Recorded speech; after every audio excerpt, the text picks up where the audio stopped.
Okay, so plastics in airsoft.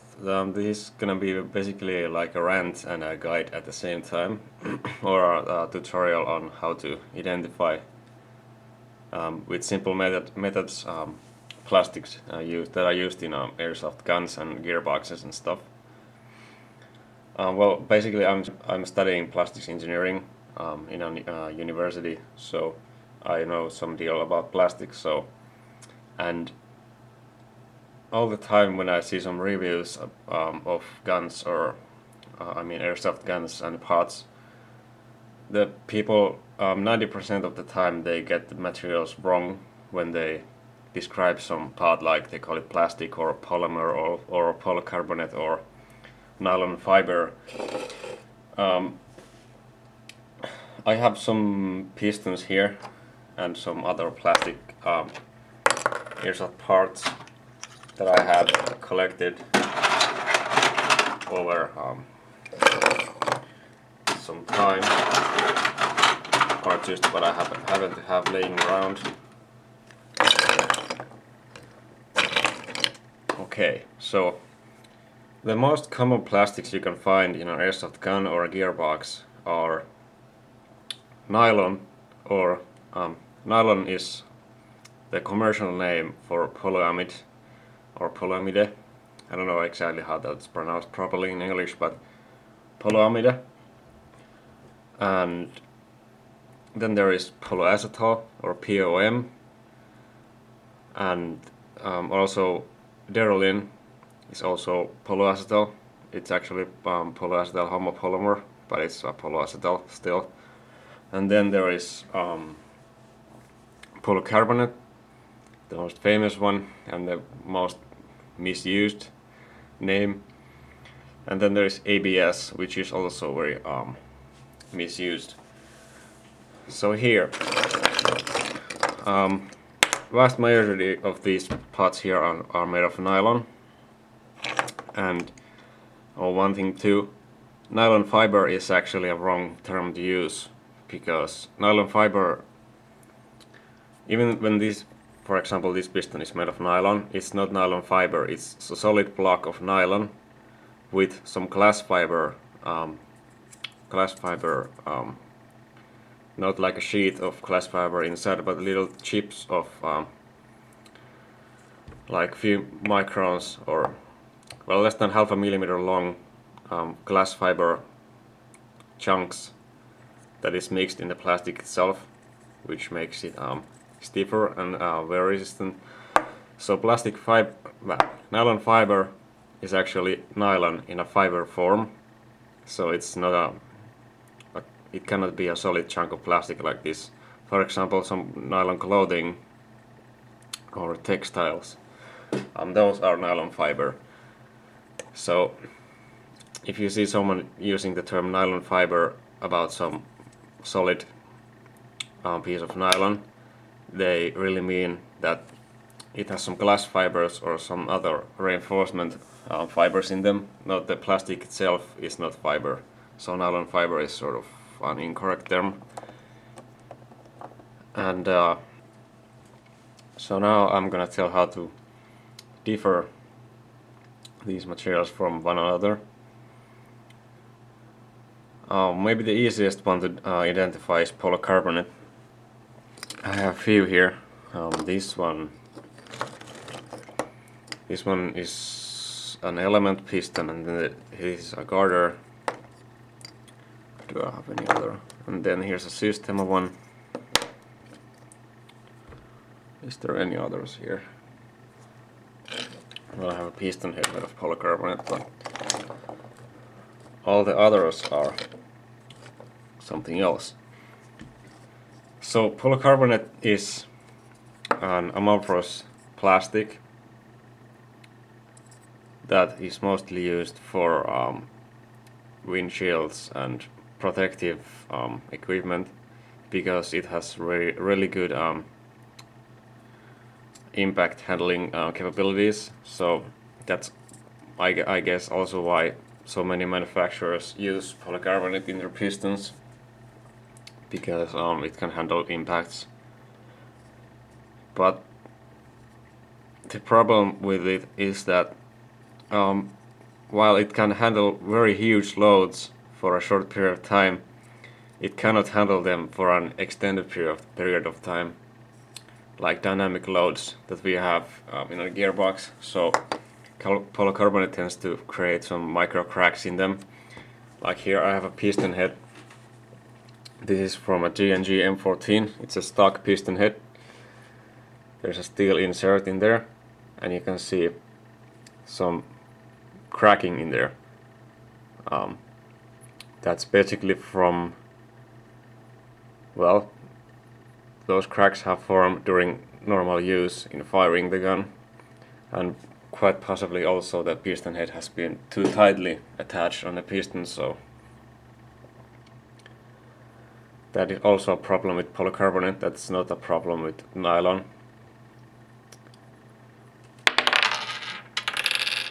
So how to identify? Well, if you have a clear piston like this, so that it's transparent, then it can't be any other than polycarbonate. Simply because polycarbonate is an amorphous material like glass, meaning that the polymer chains in them, they are randomly organized, so there isn't like any crystals like in nylon and polyacetal. There are some transparent types of nylon and polyacetal, but they're really rare and not used in mechanical use like this. So if you have a clear piston or even partially clear piston, it's basically polycarbonate. And then also polycarbonate behaves very differently from nylon and polyacetal. Here I have such a pair of pliers, and polycarbonate basically you can deform it without making it crack. Well, you can make it crack, of course, but it doesn't like snap off right away. It deforms a lot before it breaks. You can see the pickup tooth it's been struck by the sector gear tooth behind here, so that's why it's deformed. And here's a garter piston. Now this isn't transparent, so of course it's more difficult to identify it, but it is still polycarbonate because you can do this. Here's a Systema one. Now this is kind of weird, I'm not sure. Well, most of this is polycarbonate, but it possibly has some fibers in it. I haven't tested this bending thing with it.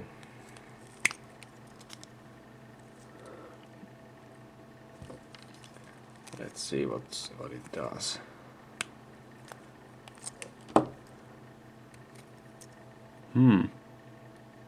Yeah, it could be that this one has some fibers in it, but it is still polycarbonate. I know that because I took this to my school and we did some quick analysis on all of these, so it is polycarbonate. So then, nylon or polyamide. Almost all of these are that. Here's a Lonex piston, or it's an AEG Ultimate rebrand, but this is widely advertised as polycarbonate, but it's not actually polycarbonate.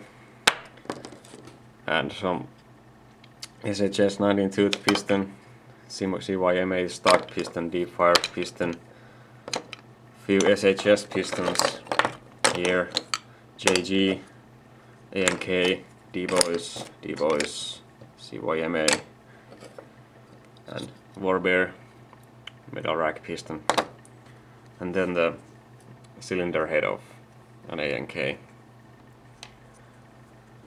PKM actually, and then G&G L85 piston. So how to identify nylon with glass fibers? Well, when it's uncolored, it has this sort of white creamish color, like these here. And also they usually have some kind of texture, but the texture of the surface finish depends on what the quality of the mold that has been used. So a nylon piston can be shiny, like some of the Lonex pistons sometimes look really shiny, but they are actually nylon. So then you can also, with the pliers, it snaps like that. So that's quite clearly different from polycarbonate.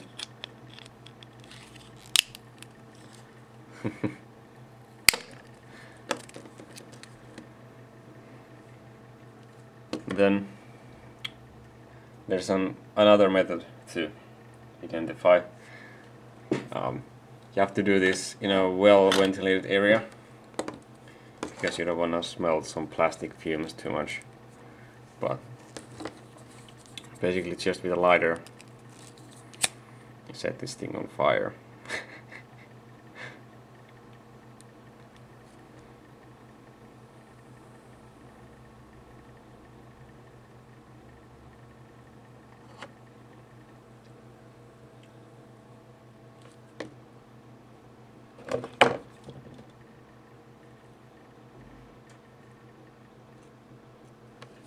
And then you smell the smoke a little bit, and it smells a bit like burnt hair.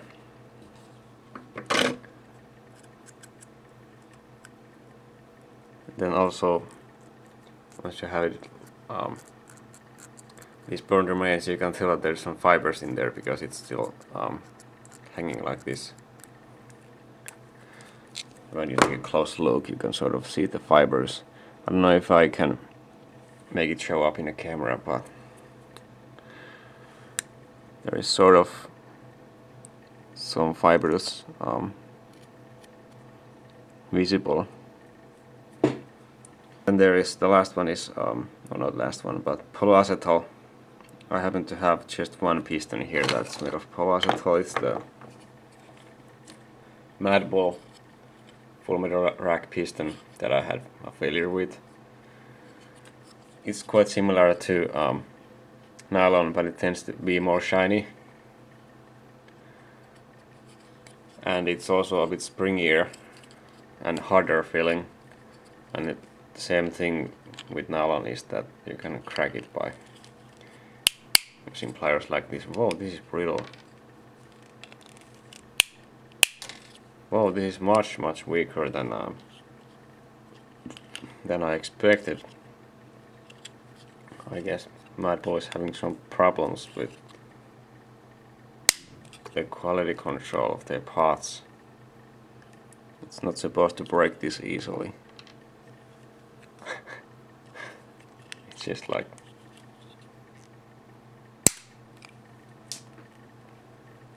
nothing. So, is there some bubbles in there? No. So polyacetal behaves a little different from nylon when it's burned. Oh.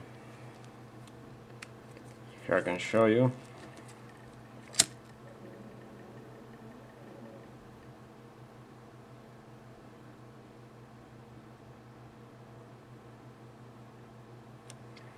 Burns with this tiny blue flame.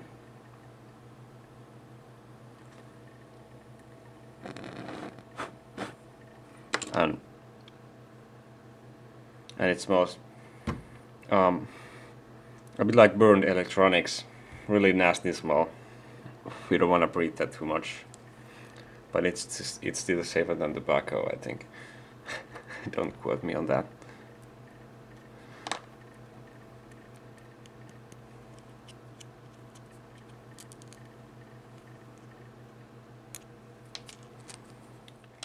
And then the terms polymer and plastic. Now they are really misused because polymer and plastic, they actually mean the exact same thing. Many people call some higher quality plastics polymer because polymer somehow sounds fancier, but it's actually the same thing because, well, actually polymer is just the raw plastic or polymer material without any chemical additives, or not additives, but stabilizers and fillers and reinforcements and different things that actually make it stronger. So polymer is actually a weak type of plastic that is not actually used anywhere, but it just sounds kind of fancy, so it's a fashion word. But I'm okay with that. You can use the word polymer as long as you don't say that it's somehow different from plastic, because plastic and polymer, they are the exact same thing. So I have seen some people speak like there's a difference, like that no, this is polymer and this is plastic, but saying that polymer is a higher quality plastic, but it's not actually the case. They are the same thing. So then what is the actual difference between these three materials here, polycarbonate, nylon and polyacetol, is my favorites, or I'm sort of like hating on the polycarbonate all the time, because it's, in my opinion, it's not really suitable for pistons, and there's many reasons why. First of all, chemical resistance against some lubricants isn't very good. So when you put some lubricant that has really good lubrication properties, it will actually degrade your piston and it will become brittle, and then it can break. And also polycarbonate cannot handle dynamic loads very well, so after some use it starts forming cracks and then it will fail eventually. Also it doesn't have as good wear resistance as nylon as polyacetol. It has some good things, like it's in a way easier to manufacture, because when it cools down it doesn't shrink too much, so the rails are always really straight. With some nylon pistons, like SHS pistons are known, nylon pistons are known to be a little bit bent, like the rails are not perfectly straight. So in that way polycarbonate is a little bit better, but in everything else it falls behind. So don't use polycarbonate, please. And then nylon, all these here are nylon. The characteristics of it depends on how much they have glass fibers. Some have more, some have less.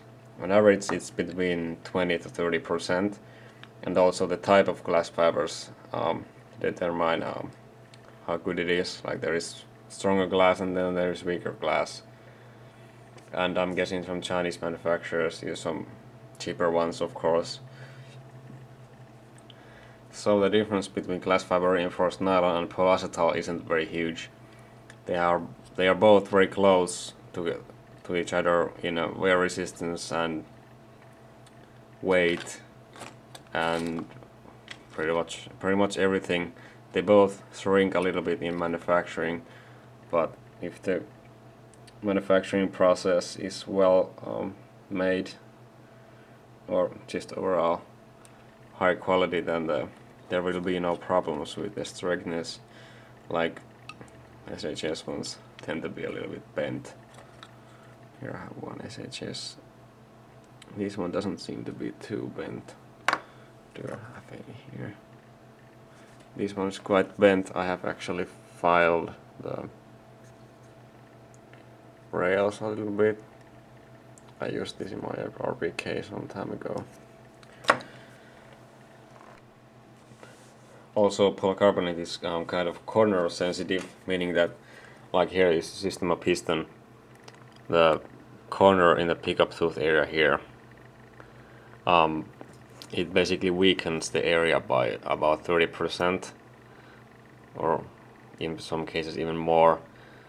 So nylon is less sensitive of corners, so that's also a good thing, because there is lots of corners in the pickup area. So, and also the glass fibers in a nylon part, when it's basically a molded part. So here you can see the molding part, the injection part.